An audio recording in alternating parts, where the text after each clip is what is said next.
Emergency provisions. Financial emergency.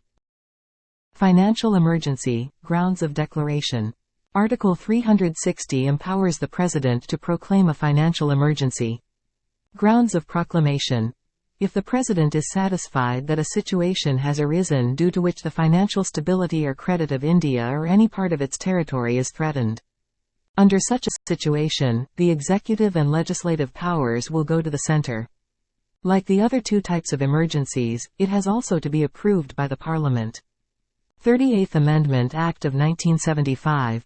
The Amendment Act made that the proclamation of financial emergency cannot be questioned in the court of law. 44th Amendment Act of 1978.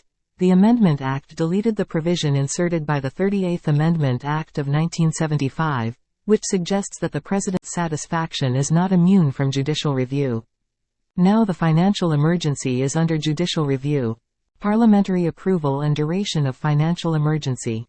A proclamation declaring a financial emergency must be approved by both the Houses of Parliament within 2 months from the date of its issue.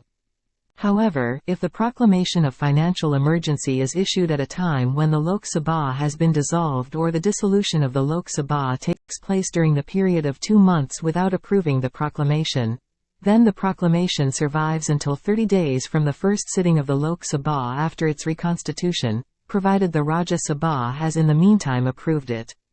Financial emergency can operate as long as the situation demands and may be revoked by a subsequent proclamation.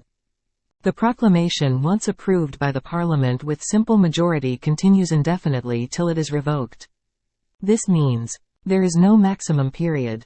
There is no repeated parliamentary approval. A resolution approving the proclamation of financial emergency can be passed by either House of Parliament only by a simple majority, that is, a majority of the members of that House present and voting. Revocation. The financial emergency is revoked by the President at any time by a subsequent proclamation. Effects of financial emergency. The proclamation of financial emergency may have the following consequences. The Union government may give direction to any of the states regarding financial matters.